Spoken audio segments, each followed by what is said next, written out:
Nous sommes le 21 mai 1996. Les 7 moines sont morts, assassinés, égorgés. Leurs corps sont abandonnés dans les maquis de Bouguera. Zitouni m'a appelé. Il m'a dit « Je dois t'informer de quelque chose. On a tué les moines. » Je n'en croyais pas mes oreilles. Nous nous sommes disputés. L'ambiance est devenue électrique. Je lui ai dit « Tu n'es pas digne de confiance. Tu viens encore une fois de le prouver. » Je lui ai dit « Pourquoi tu ne les as pas relâchés ?» Il a répondu « Qu'auraient pensé mes combattants ?» Je lui ai dit « Ah bon, tu as peur de tes hommes plus que tu n'as peur de Dieu. » Je lui ai dit « Dorénavant, il nous est difficile de continuer avec toi. » Hassan Attab quitte le GIA. Il emmène avec lui la majorité des cadres.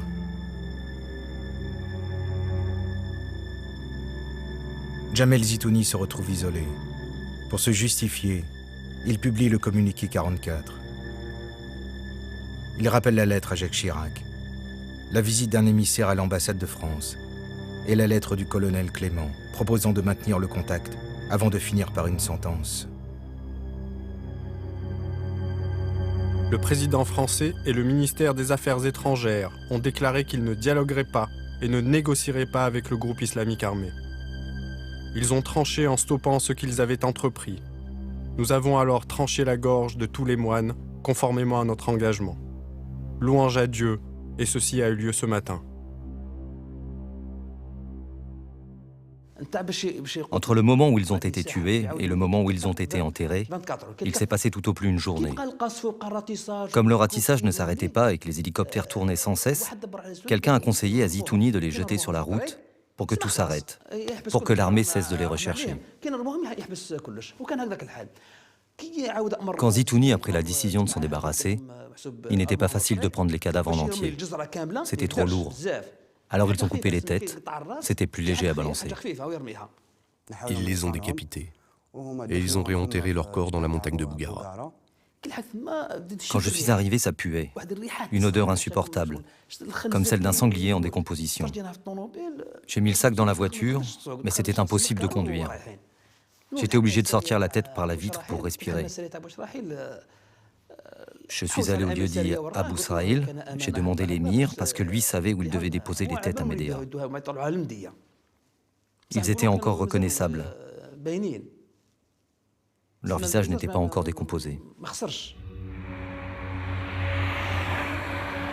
Le 30 mai 1996, les 7 têtes sont déposées au petit matin sous cet arbre, sur le bas-côté de la route, à l'entrée de la ville de Médéa. Après leur découverte par des automobilistes, elles sont transportées dans la capitale, à l'hôpital central de l'armée. Évidemment, là, on a été pris par un sentiment d'horreur, mais surtout de tristesse par rapport à leur famille, parce qu'on s'est dit, comme ça va se savoir, il faut qu'on l'annonce aux familles. Donc il a fallu téléphoner aux 7 familles, non seulement la certitude de leur mort, mais en plus qu'on avait retrouvé que leur tête. Le père abbé général qui était là m'a dit toi qui as vécu avec tes frères, il vaut mieux que tu restes là, parce que tu vois, ça fait depuis le 21 mai, on est au 30 mai, parce que c'est le 30 mai qu'on a retrouvé les restes.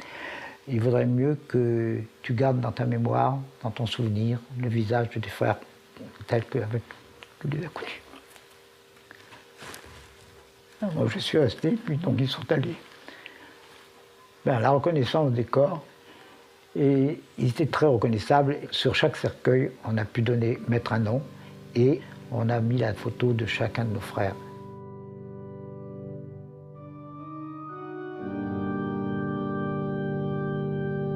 Le 2 juin 1996, la cérémonie funéraire se déroule à la basilique Notre-Dame d'Afrique d'Alger.